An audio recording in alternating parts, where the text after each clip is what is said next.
Pessoal, sejam bem-vindos a mais um vídeo. E hoje, pessoal, a gente vai falar aqui sobre um tema muito abrangente, dentro do universo da química orgânica, que é a questão das reações orgânicas. Galera, e assim, para começo de conversa, eu resolvi fazer uma aula, que no caso é essa, na qual eu vou fazer um resumo geral, tá? Fazendo uma abordagem meio que superficial de cada uma delas. E se você perguntar por que eu estou fazendo assim, é porque o universo reações orgânicas ele é tão grande, mas tão grande e tão vasto, que é necessário primeiro você ter uma base comum de todas elas, para depois, com o passar do tempo, você ir se especializando, por assim dizer, tá bom? Então, assim, basicamente, as reações orgânicas são divididas em 4 tipos, que são a de adição, substituição, eliminação e oxidação. Alguém pode dizer assim: ah, esses nomes eu já conheço. Tudo bem, e realmente você já conhece esses termos. Porém, qual é a grande diferença? É que eles vão ser aplicados, ou elas, as reações, vão ser aplicadas em compostos orgânicos, certo? Então, no geral, os nomes são nomes já conhecidos pela gente, né? Seja do segundo ano ou do primeiro ano, mas aplicados a compostos orgânicos. Aí, pessoal, o que é que acontece? Quando eu vou falar de reação orgânica, independente do público para o qual eu estou falando, muita gente faz desse conteúdo um bicho de sete cabeças. Por quê? Porque, como eu disse, ele é um conteúdo muito vasto. E por ser um conteúdo muito vasto, às vezes dentro do próprio conteúdo existem ramificações que nos fazem literalmente dar voltas em torno de um mesmo ponto. Onde é que eu quero chegar com isso? Eu quero dizer a você que você precisa focar e filtrar o que você quer aprender de reação orgânica, tá? Principalmente se você estiver estudando para vestibular, tá? Porque se você for se especializar realmente a fundo em reações orgânicas, boa sorte, você vai precisar de um tempo muito grande para isso, tá? A não ser que você vai fazer um vestibular muito específico da área de química, né, que precise realmente de um conhecimento aprofundado. Aí você senta lá e vai se aprofundar. Caso contrário, eu não recomendo que você se dedique muito a reações orgânicas, porque é um universo, tá bom? A galera da área de química sabe muito bem do que eu estou falando. Pois muito bem. Para começar então, eu tenho algumas observações, que é o seguinte: ocorre muita variação de nomes nas reações orgânicas. Tipo, eu estou falando aqui dos 4 tipos. Aí daqui a pouco começam a aparecer 2, 3, 4, 5, 10, 15, 20 nomes. E aí o pessoal vem dizer: olha, você falou que só tinha 4 tipos. E só tem 4 tipos. Agora, cada um desses tipos, né, tem as suas variações, tem as suas peculiaridades, tem as suas especificidades, que variam de acordo com o quê? Aí eu coloquei aqui os 3 principais fatores que mudam ou que promovem uma variação de nome na química orgânica. Uso de um reagente específico. Então, por exemplo, uma reação de adição, ela pode passar a ser chamada de hidrogenação, porque eu estou usando o hidrogênio. Ou cloração, se eu usar o Cl2, que é o cloro. Ou hidratação, se eu usar água. E assim sucessivamente. Mas, repito, todos são reação de adição. Então, o primeiro fator é: não se assuste com a variação dos nomes, porque na maioria das vezes muda basicamente devido a um reagente.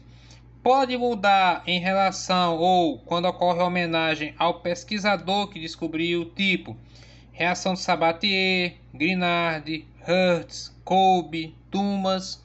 Então, todos esses nomes aqui são reações que se encaixam dentro dessa classificação, mas que recebem um nome específico de acordo com o pesquisador. No caso aqui, por exemplo, Grignard, vão existir algumas reações em que vão usar um reagente chamado reagente de Grignard.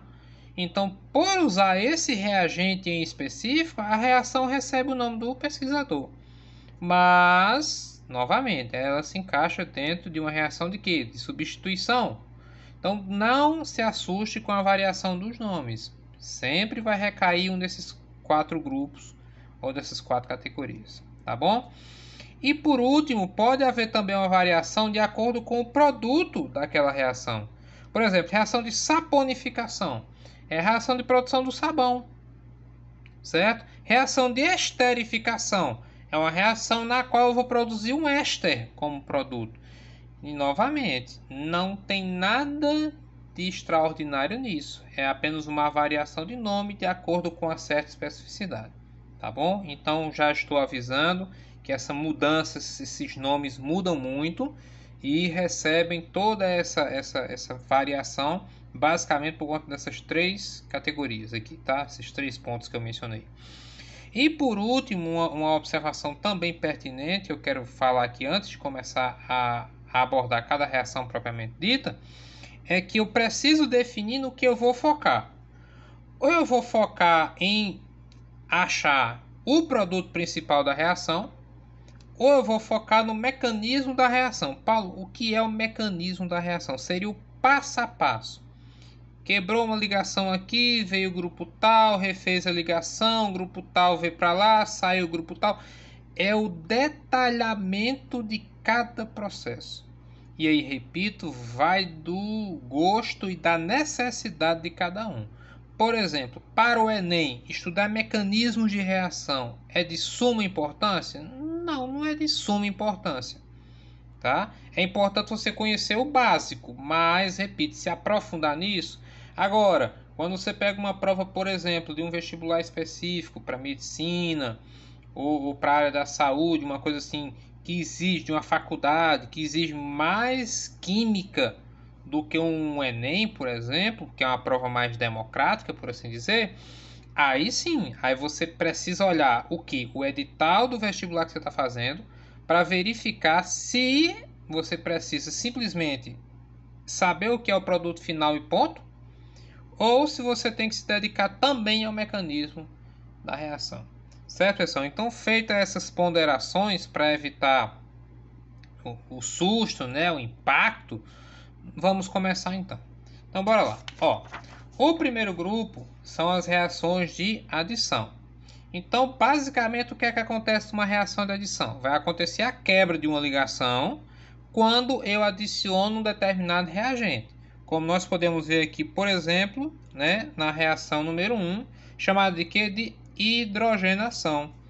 Olha lá, chamada de hidrogenação porque eu estou adicionando hidrogênio. E aí, como é que eu percebo que é uma reação de adição? Observe que o composto inicial, que no caso aqui é o eteno, é um composto insaturado.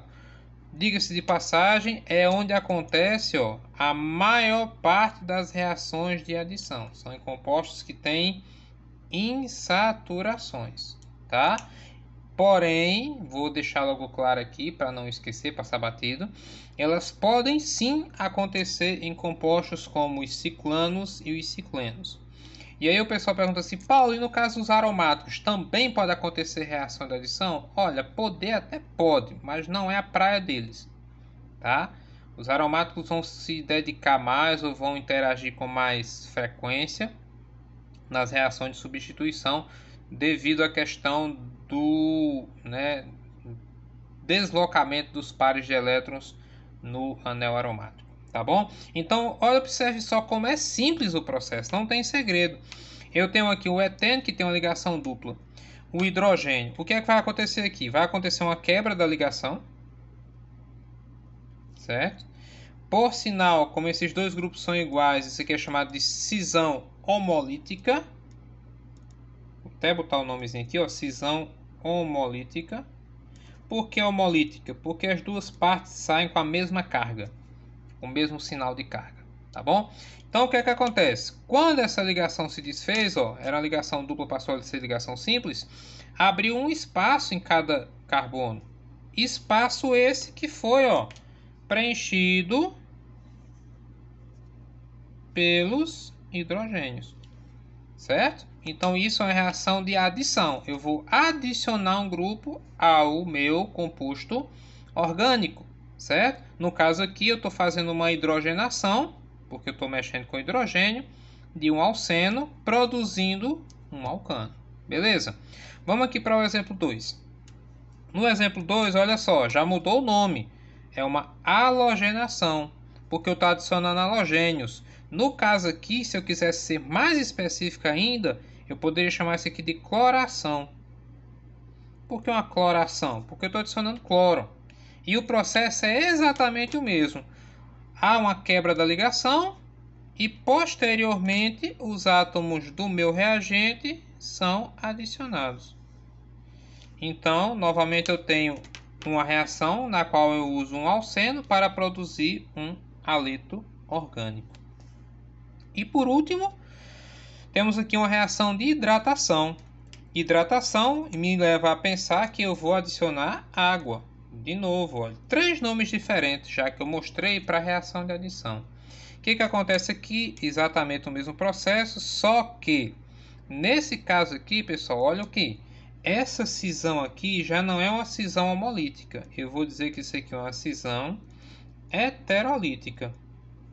Por que heterolítica? Porque os grupos que foram formados, no caso o H e o OH, eles ficam com sinais contrários. Nós sabemos que quando a água sofre esse processo de quebra, isso aqui sai na forma de H+, isso aqui na forma de OH-, tá bom? Mas o processo é o mesmo. Os dois grupos formados vão ser adicionados ao composto. Então eu tenho que na hidratação do meu alceno, eu vou produzir um álcool, que no caso é o etanol. E assim, eu vou deixar algumas observações durante a apresentação, que vão ser temas de aulas futuras, né? Para que você possa ir aí já pensando, pesquisando, coisa do tipo. Uma delas, por exemplo, é chamada regra de Markovnikov. O que acontece? Quando você adiciona compostos, como por exemplo, um haleto de hidrogênio, que seria HCl, HBr, né? Ou coisas do tipo, né? Como por exemplo a água. O que vai acontecer? O que diz a regra de Markovnikov? Ele vai dizer o seguinte: o hidrogênio do haleto, porque é um haleto de hidrogênio, né? Ele liga-se ao átomo de carbono mais hidrogenado da dupla, ou seja, o átomo que possui mais ligações com hidrogênio. Como assim? Quando eu faço a reação, o H tem prioridade. Vamos supor, por exemplo, aqui nesse caso, que tivesse assim, CH2 e CH. Esse H viria para cá porque aqui tem mais hidrogênios do que aqui. Basicamente seria essa chamada regra de Markovnikov. Repito, eu estou te dando toque para você já ir pegando o macete. No decorrer das próximas aulas, a gente vai aprofundando e esmiuçando essas regrinhas, beleza? Então, essa é a reação de adição. O próximo grupo é chamado de reação de substituição, e como o nome já diz, eu vou substituir um átomo ou um grupo por outro, certo? Mais comum de acontecer: alcanos, ciclanos e aromáticos. Ah, Paulo, agora ficou confuso, porque ciclano você mencionou na outra reação também. Repito, pode acontecer.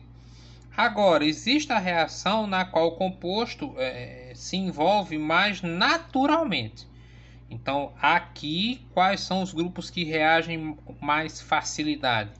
Alcanos, ciclanos e aromáticos. E como o nome já diz, é uma troca. E aí, galera, de novo, ó, se eu observar, aqui no exemplo 1 eu estou fazendo uma halogenação. Por quê? Porque eu estou substituindo um halogênio. No caso aqui, de novo, eu estou usando o cloro como exemplo. Então, eu estou fazendo uma cloração. E aí, se eu quiser ser mais específico ainda, como eu estou trocando só um cloro, estou botando um cloro e tirando o H, é isso? Eu estou fazendo uma monocloração. Estou trocando só um átomo. Tá? Muito bem. Repito, o que é que eu estou percebendo? É o que o nome da reação diz, é uma substituição. Eu estou colocando o cloro, tá? E estou tirando o H. Há uma troca de posições. Beleza? Segundo exemplo, nós temos aqui agora uma nitração. Por que chama de nitração? Porque eu estou reagindo o grupo nitro, que é o grupo NO2. Então, de novo, galera, olha o que acontece. Aqui nós temos o ácido nítrico, que é o HNO3. Então o NO2 vai entrar no composto e vai sair o H. Paulo, sempre sai o H? Galera, usar a palavra sempre é um tanto quanto complicado. No geral, sai o grupo que é mais acessível ou o grupo que é mais suscetível à substituição. No geral, é o H, certo? Mas pode acontecer outras trocas, mas no geral é o H que é mais suscetível, é mais acessível para essas trocas, beleza? E por último aqui eu quero falar de uma outra reação chamada de sulfonação, dado o nome do grupo, que é o grupo sulfônico. Novamente, nós temos aqui uma derivação do ácido sulfúrico, onde o SO3H vai entrar no composto e de novo o hidrogênio vai sair. Paulo, você está mostrando 3 exemplos aí, está acontecendo a mesma coisa. É exatamente isso que eu quero que você coloque na sua cabeça, nessa aula de resumo. Que toda reação tem um padrão de ocorrência, salvo raríssimas exceções. Então, a reação de adição sempre tem a quebra da ligação para você colocar alguma coisa.